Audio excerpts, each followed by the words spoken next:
Une nuit, elle rêve de son époux ensanglanté. Le lendemain, il meurt. Super sympa le truc, hein. Mais bon, ça fait partie, ça m'intéresse l'histoire. Malheureuse avec la pierre. Catherine était une fan de beaux bâtiments au point de dessiner elle-même les plans de ses petites toiles architecturales, mais ces deux joyaux ont été zappés par l'histoire.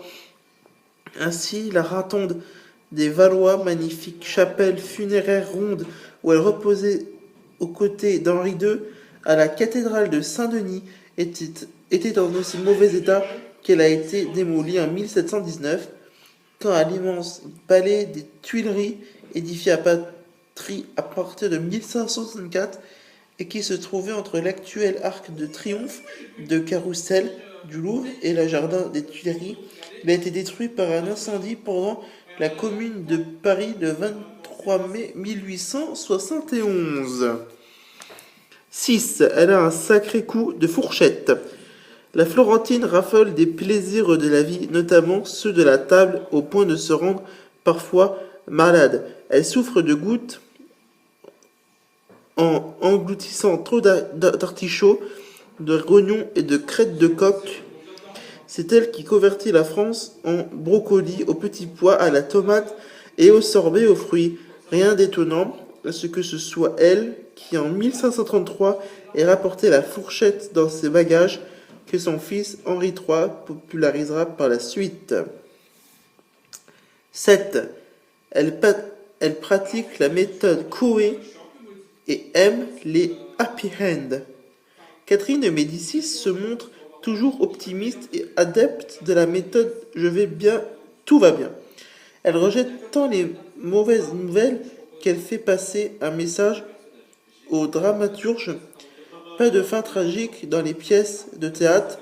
Grâce à cette exigence, elle invente sans le faire exprès un nouveau genre théâtral, le tragicomédie, une tragédie avec un happy end. La première pièce de ce genre, La Belle Geneviève, voici le jour à Paris en 1564. 8. Elle utilise l'espionnage sexuel. C'est connu, bien des confidences peuvent être obtenues sur l'oreiller et surtout les joies de l'amour physique peuvent permettre d'obtenir des interlocuteurs plus en couture à négocier. Voilà pourquoi la reine utilise quelques-unes des moins farouches de ces demoiselles d'honneur en un escadron volant pour agir. L'une sera avec succès envoyée auprès de son fils François d'Anjou, une autre auprès d'Henri de Navarre, futur Henri IV. 9. C'est une grande fan d'astrologie et de Nostradamus. Catherine a deux astrologues à la cour, Reineri et l'inquiétante Rug Guergueri. Elle en consultait régulièrement d'autres, dont le provençal Michel de Nostredame, dit Nostradamus, mort en 1566.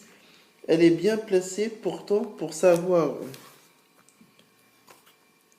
que cette science ne brille pas par une exactitude. Les astrologues ont prédit une vie immense à Henri II, mort à 40 ans, et un beau règne à leur premier fils, François II, sauveteur, est disparu à 16 ans, après un passage éclair sur le trône. Elle-même se pique de promestication. Une nuit de 1559, elle rêve de son épouse, le visage ensanglanté. Le lendemain, elle le supplie de ne pas abuser des jours à cheval, divertissement dont il raffole. Il ne l'écoute pas, il a tort. Ce jour même, dans un tournoi, il a le visage horriblement transpercé par un morceau de lance et agonise pendant 10 jours avant de succomber. Pourquoi lui reproche-t-on d'avoir causé la Saint-Barthélemy? L'horrible massacre des protestants parisiens la nuit de la Saint-Barthélemy du 23 au 24 août 1572, c'est de sa faute. Clament ceux qui ont trop lu Alexandre Dumas, Sauf que non, même si son rôle n'est pas totalement clair dans cette tragédie. Il semblerait plutôt qu'intimidée par les fanatiques catholiques raillés au duc du Guise, elle ne soit laissée porter par les événements et laisser agir les commandos de massacreuses, mais sans jamais leur apporter le moindre encouragement. Non seulement Catherine ne s'intéresse pas aux discussions religieuses,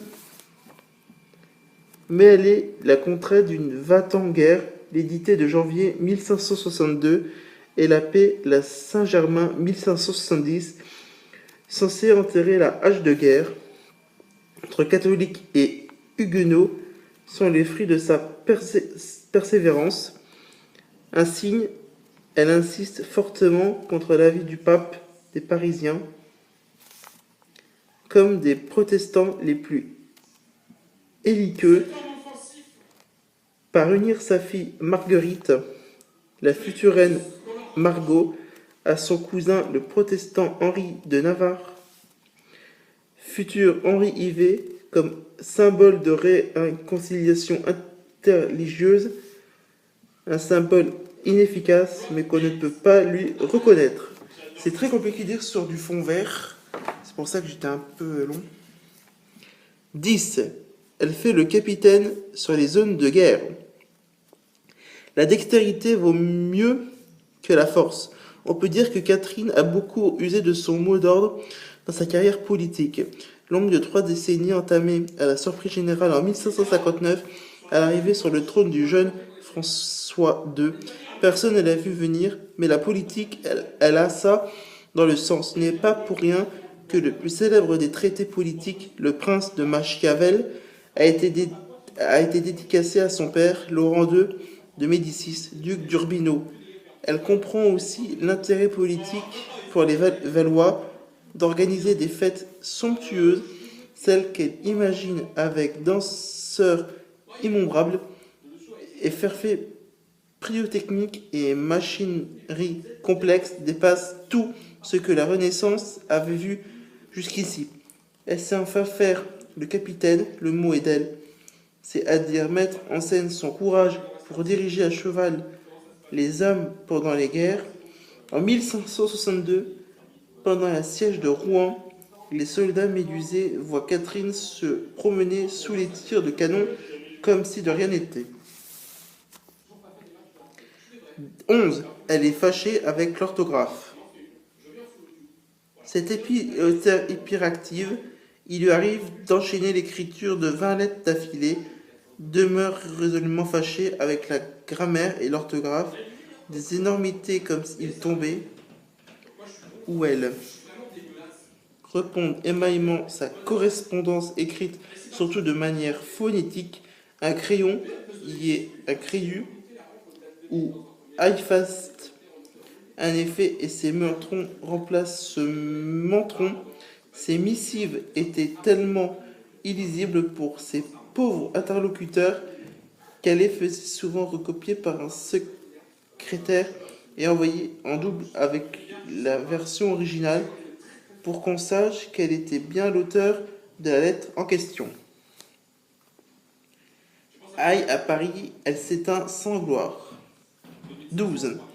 Écartée du pouvoir par son fils Henri III, arrivé sur le trône en 1574, Catherine de Médicis est pourtant désignée responsable d'un coup de majesté où elle n'est pas rien, l'assassinat en décembre 1588 du duc de Guise, le très puissant chef des catholiques les plus fanatisés, la haine des Parisiens très anti-huguenotes contre l'ex-gérante est telle que quand elle s'éteint du pleurésie quelques semaines plus tard, on ne se trouve personne pour l'enterrer. À Saint-Denis, on craint en effet que la foule écumante ne prenne d'assaut le cercueil pour le jeter dans la Seine. La reine de France sera finalement inhumée de nuit à Bloise. Sa dépouille ne répondra le tombeau des Valois que 2 décennies plus tard. Le livre Catherine de Médicis de J.F. Solmon, édition Perrin 2003. Un bio vivant et complet, plutôt clément avec le bilan politique de la reine, notamment en matière de concorde religieuse. Merci d'avoir suivi ces deux parties de Les petits secrets de Catherine de Médicis. Très prochainement, dans Ça m'intéresse histoire, nous allons attaquer la rubrique en couverture qui sera en plusieurs parties parce que c'est un gros dossier que je vais vous présenter très prochainement. Et son titre, Quand la passion enflamme l'histoire, folie, meurtre, scandale. Voilà, n'oubliez pas de j'aimer le commentaire sur YouTube et n'oubliez pas de vous abonner. Ciao ciao.